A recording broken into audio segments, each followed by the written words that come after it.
one of the strongholds of Celtic culture and one of my most favourite places. And it's this proud Celtic culture of the people of the Cornovii that I want to speak about today.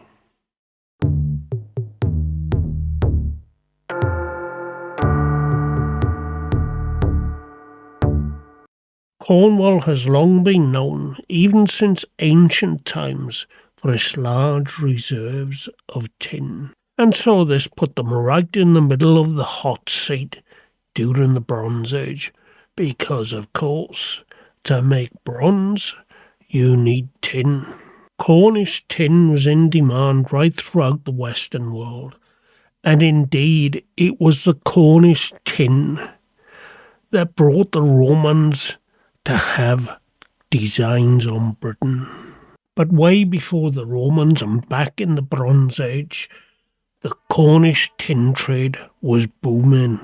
An archaeological expedition investigating a shipwreck off the coast of Israel dating back to 1200 BCE determined that the cargo it was carrying was, yes, you guessed it, tin from the mines of Cornwall. But it's the Iron Age I want to focus on here, and the Celtic culture.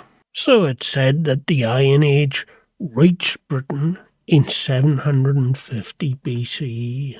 But the Celtic culture arrived just a little before that, and they say it was around 900 BCE when the Celtic culture first arrived and then started to spread right throughout Britain.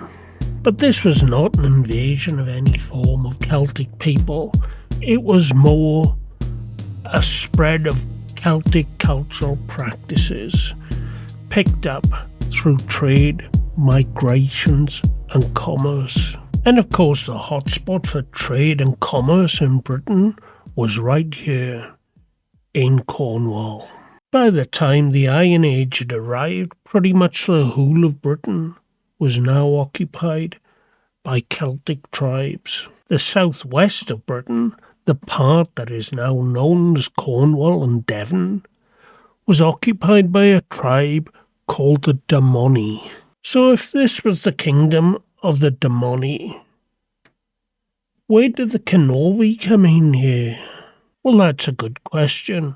And the answer is that although these lands were reported to be the kingdom of the Damoni, there is known to be a cousin or a sub-tribe of the Damoni called the Cornovii that occupied the southwestern part of the land. So this Cornovii then, why were they called the Cornovii and not the Damoni? Well, we need to look into the linguistics a little bit to answer that question. And we know that the tribes of Britain spoke a common Celtic language called Common Brittonic, and it shares similarities with other Celtic languages such as the Gauls of mainland Europe.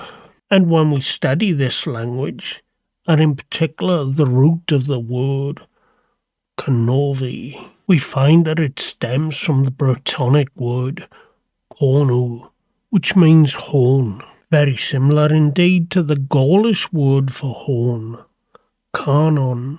So this led many people to believe that the root of the name Cornovii was suggestive of the fact that they lived at the Horn on the southwestern coast of Britain. Seems to make a lot of sense. They live out there on this little peninsula that may be seen as the Horn of Britain. But there's a bit of a problem. You see, they weren't the only Cornovii tribe in Britain. There are 3 that are documented, and the other 2 are one up in the Midlands of Britain, and the other right up in the far north on the tip of Scotland. So although we can see how this concept of, or this idea of the name referring to these people as being ones that live out there on the Horn of Britain, it certainly doesn't apply to the other two Cornovii tribes. So we need to look somewhere else for answers, and we can start by looking at the names of other tribes. The Brigantes, followers of the goddess Bridget, or Romanized, or Latinized I should say, to the goddess Brigantia. And then we can look at the demoni themselves and the number of tribes that are within the same area with the same root, the Dub. And the Dub in the name refers to what the Gauls called Ande Dubnos. And so Dubnos actually referred to the underworld. So these were the people that aligned themselves to the spirituality of the underworld.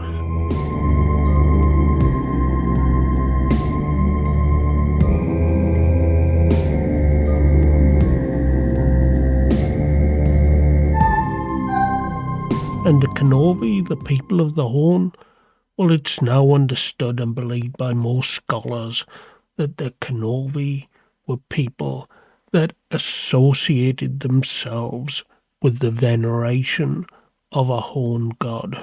So Cornwall, along with the rest of Britain, was now populated by Celtic tribes who followed a common Celtic culture and a Celtic belief system, and it remained that way right up until 43 AD, when Claudius sent his troops across the Channel to invade the island of Britannia.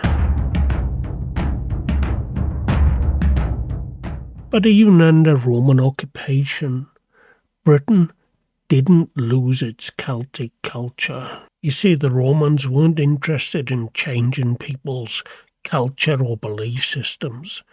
They were more interested in the natural resources and collecting taxes. In fact, what we see during this Roman era is a syncretism between the Roman beliefs and the Celtic beliefs. And this era is the era of the Romano-Celtic Britons. There were still many parts of the country where the culture was quite untouched by the Romans. But after the Roman withdrawal in 410, it was a much different story. This left the door wide open for the Germanic tribes to come and settle on the east coast. But they weren't just happy with settling on lands on the east coast. They wanted to move forward, and they progressed westwards, pushing the Celts further and further to the west. And eventually this led to the lands being created, or thought of if you like, as the lands of the Anglo-Saxon kingdoms and the lands of the foreigners, the strangers, or as the Saxons called them, the Wellers. So the Wellers, from the Anglo-Saxon perspective, those Britons that they pushed further and further to the west, the outsiders, the foreigners. But of course the Britons referred to themselves as fellow countrymen, comrades, the Cymry. But from the Saxon perspective, there was just the Wellers of the north and the Wellers of the south. And the Wellers from the north, well, they became the Welsh and the Cumbrians. And the Wellers of the south, well, they're now Devon and Cornwall. And those who lived on the far southwest of the land, those same people that had their ancestry back with the Cornovii tribe, were called the Cornovii Wellers. So the land of the Cornovii outsiders, or as it's become known today, Cornwall. The kingdom of Damonia, however, came under constant attack from the West Saxons, or the kings of Wessex. but they retained their independence from the Saxons right up until the early part of the 9th century. But the battles were constant between the Kingdom of Damonia and the Anglo-Saxon kings, and in 927 we have a report saying that Athelstan of England expelled the Cornish men beyond the borders of the River Tamar. So it was the River Tamar now that formed the new battlefront line between the Cornish British and the invading Anglo-Saxon kings of Wessex. And it's not until the latter part of the 10th century until we see any further incursions of the Saxons across the Tamar and into Cornwall.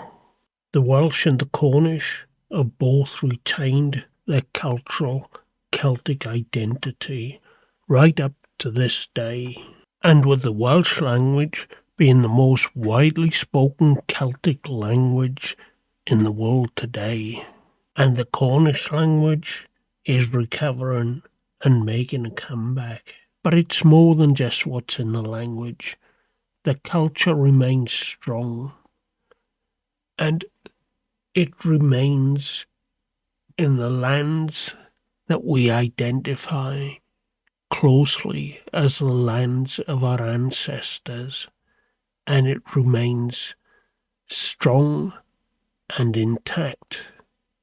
So I hope you've all enjoyed today's discussion on the Cornovii, or the Cornish people of Britain.